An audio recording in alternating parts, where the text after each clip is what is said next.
حضرت ابراہیم نے بچہ وہاں چھوڑا.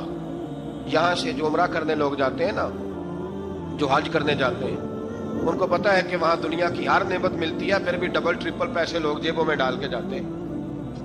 حضرت ابراہیم جب وہاں لے کے گئے تو کوئی انسان نہیں تھا، پانی کا قطرہ نہیں تھا، 2 کلو کھجوریں، ایک مشکیزہ. بیوی کو تھمایا. ہمارے گھر میں ہزاروں چیزیں پڑی ہیں، لیکن وہ جو توکل ہے نا وہ ختم ہو گیا ہے. اللہ دے گا، حلال حلال پہ قناعت کرے، جائز جائز پہ بھروسہ کرے، رب کریم عطا کرنے والا ہے، وہ مزاج ختم ہو گیا. حضرت سیدنا ابراہیم علیہ السلام 2 کلو کھجوریں، ایک مشکیزہ پانی کا دے کر کے، اور وہاں بٹھایا آپ نے اپنے بچے کو اور اپنی زوجہ جناب ہاجرہ کو، اور بٹھا کر کے یہ واپس پلٹنے لگے تو حضرت ہاجرہ سلام اللہ علیہ نے آواز دی، کہا ابراہیم کس کے سہارے پہ چھوڑ کے جا رہے ہیں؟ جہاں آب زمزم کا کنواں ہے نا، جو لوگ گئے ہیں انہوں نے صفا مروہ کی صحیح کی ہے، صفا مروہ سے باہر نکلے نا، سرکار کی ولادت کا مقام ہے، اس جگہ پہ آب زمزم کا کنواں تھا. وہاں حضرت سیدنا ہاجرہ کو بٹھایا، کوئی چیز نہیں، کوئی درخت نہیں، کوئی کھیت نہیں، کوئی پانی نہیں، کوئی کنواں نہیں، وہاں بٹھایا اور بٹھا کر کے نکلنے لگے تو جناب ہاجرہ فرمانے لگی ابراہیم کس کے سہارے پہ چھوڑ کے جا رہے ہو؟ کہنے لگے اللہ کے سہارے پہ. تو پاک باز بی بی نے ایک لفظ پوچھا، کہا ابراہیم یہ میرے رب کا حکم ہے، یہ میرے، بس جن کا عقیدہ توحید مضبوط ہو ان کے لیے ایک جملہ کافی ہوتا ہے، یہ میرے اللہ کا حکم ہے. تو جناب ابراہیم علیہ السلام فرمانے لگے ہاجرہ ہاں رب کا حکم ہے. جب یہ لفظ کہے تو چاہیے تھا نا حضرت ابراہیم تسلی دیتے، تو بی بی صاحبہ تسلی دینے لگی، عرض کرنے لگی ابراہیم اگر اللہ کا حکم ہے تو پھر آپ ہماری فکر نہ کرنا، اگر یہ رب کا حکم ہے تو پھر ہماری فکر نہ کرنا، جس رب نے ہمیں یہاں تک پہنچایا ہے وہ ہمیں کبھی بھی ضائع نہیں فرمائے گا، پھر فکر نہ کرنا. حضرت ابراہیم آ گئے. بات آپ نے سنی ہوئی ہے، اشارہ کرنا مقصود ہے. 13 سال میں چلے مان بھی لیا جائے بعض روایات کی روشنی میں کہ آتے جاتے بھی رہے، لیکن مکمل دیکھ بھال اپنے بچے کی پرورش میں پورا حضرت ابراہیم علیہ السلام کا کردار، سارا کردار ماں کا تھا. میں جب خواتین کے بارے میں کوئی بات کرتا ہوں تو میں آپ کو اکثر کہتا ہوں کہ یہ صرف بیوی کے لیے حکم نہیں ہوتا، یہ ٹریننگ بیٹی کو دینی اور بہن کو دینی ہے، یہ تربیت کرے اپنے گھر میں. میں تجربے کی روشنی میں یہ بات عرض کیا کرتا ہوں کہ بھائی بچے باپ کے فرما بردار اس وقت ہوتے ہیں جب اماں انہیں باپ کا فرما بردار کرتی ہیں، اور بچے باپ کے نافرمان بھی تب ہوتے ہیں جب اماں انہیں باپ کا. میں نے اپنے کانوں سے سنا ایک دفعہ ایک بچہ اپنے باپ سے کہہ رہا ہے آپ نے تو ساری زندگی باہر گزار دی، پیسے کمانا کون سا مشکل کام، دکھ سکھ تو سارے اماں نے برداشت کی، اسکولوں میں وہ جاتی تھی، فلانا کام وہ کرتی تھی، فلانا کام. اب یہ سوچ اس کی ذاتی تو نہیں، یہ اس کو دی گئی ہے. اور اگر اس کو یہ سوچ دے دی جائے کہ اماں کہے کہ میں تو اپنوں میں رہی ساری زندگی، میں نے تو اپنوں میں وقت گزارا، اور تیرا باپ تو کئی دفعہ جنازے بھی نہیں پڑھ سکا، نے تو ماں باپ ایسے دفن کر دیے، وہ اگر یہ سوچ فراہم کرے تو پھر بچہ باپ کا فرما بردار ہوتا ہے. اور یہ والی روایتیں ہم بیوی کو سناتے ہیں، حالانکہ کس کو سنانی چاہیے؟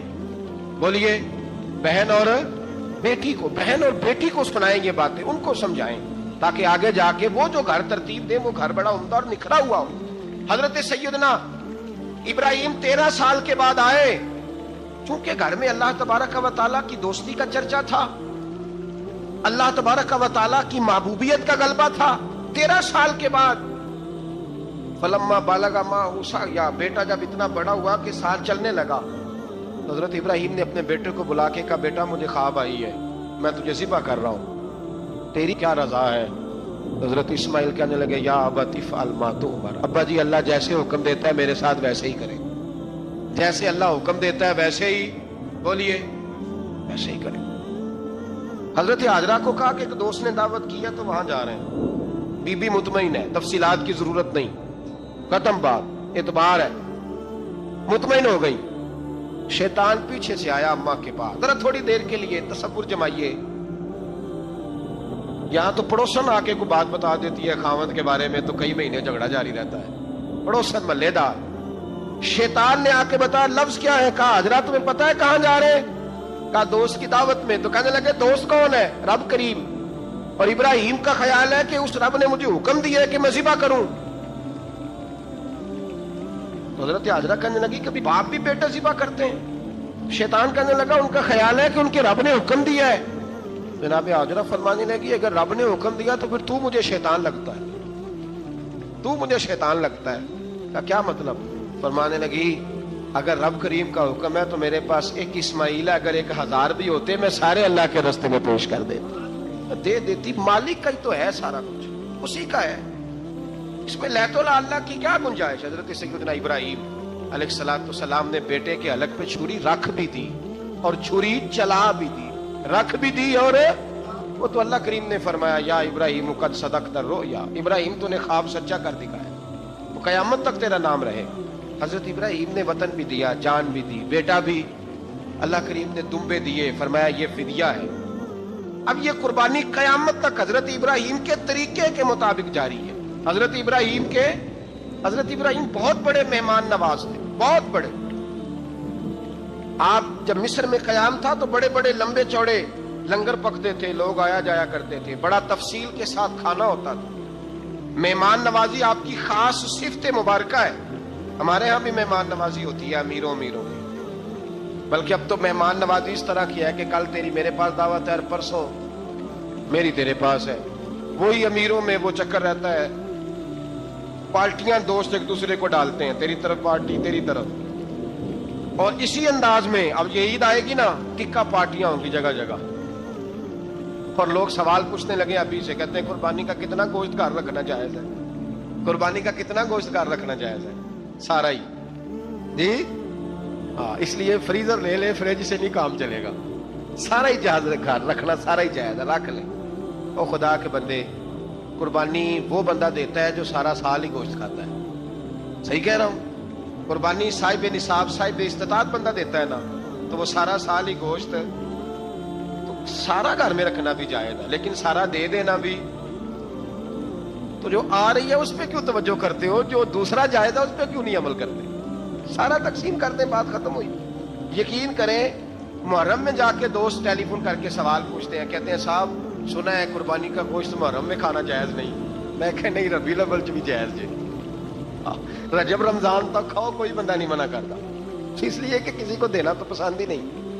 یا پھر اس میں سے جو خاص خاص چیزیں ہیں وہ اپنی فریج میں, اور باقی جو ہے وہ دوسروں کے لیے. یہ کیا طریقہ ہے ہمارا, اور اسی پہ عمل ہے. اللہ تبارک و تعالی ہمیں سمجھنے کی توفیق عطا فرمائے. یہ قربانی حضرت ابراہیم کا طریقہ ہے. حضور نے اگرچہ نبی پاک کی اپنی سنت تھی, یہ بھی کہہ سکتے تھے سنتی و سنت ابیکم ابراہیم, میری سنت ہے اور تمہارے باپ ابراہیم کی سنت ہے. یہ نہیں فرمایا. جب صحابہ نے کہا قربانی کیا ہے, فرمایا سنت ابیکم ابراہیم, یہ تمہارے باپ ابراہیم کی سنت ہے. ہر صاحب نصاب پر قربانی واجب ہے. جو زکوٰۃ کا نصاب رکھتا ہو اس پر قربانی واجب ہے, یعنی ضروریات سے زیادہ اتنے پیسے, جتنے پیسوں سے زکوٰۃ فرض ہوتی ہے اتنے پیسے جس آدمی کے پاس قربانی سے پہلے آ جائیں اس آدمی پر قربانی کرنا واجب ہے.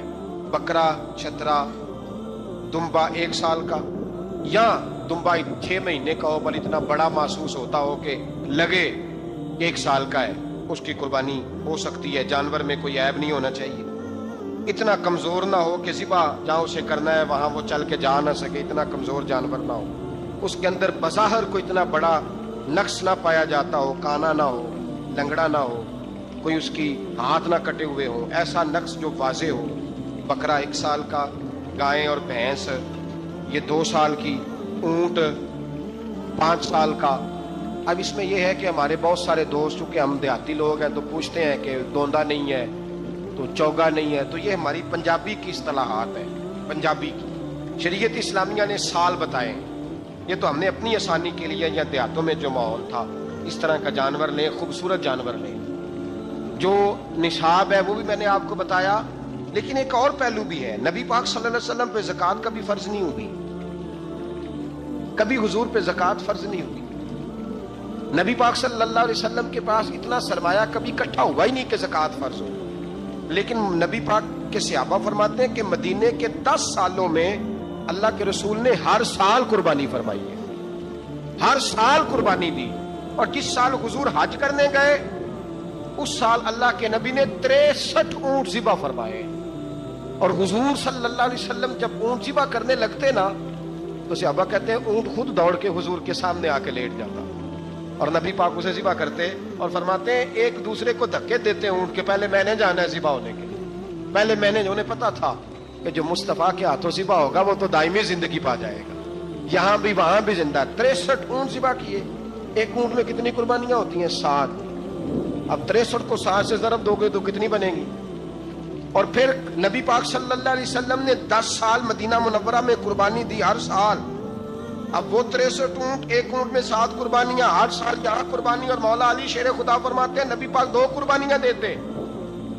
میں نے کہا حضور 2 جانور ذبح کر رہے ہیں آپ، تو حضور نے فرمایا ایک میری طرف سے، ایک میری امت کی طرف سے، غریبوں کی طرف سے۔ اور حضرت علی کو حضور نے وصیت فرمائی تو 2 دیا کرے گا۔ یا رسول اللہ صلی اللہ علیہ وسلم میں غلام ہوں، خادم ہوں۔ حضور نے فرمایا علی ایک تو نے اپنی دینی ہے، ایک میری طرف سے دینی ہے۔ 2 قربانیاں۔ مولا علی نے بھی ساری زندگی 2 قربانیاں دی۔ حضرت علی بھی مال کے نصاب نہیں تھے، اپنا مکان ہی نہیں تھا، کوئی کاروبار نہیں تھا، کئی دن فاقے رہتے تھے، پر قربانیاں کتنی دیتے تھے؟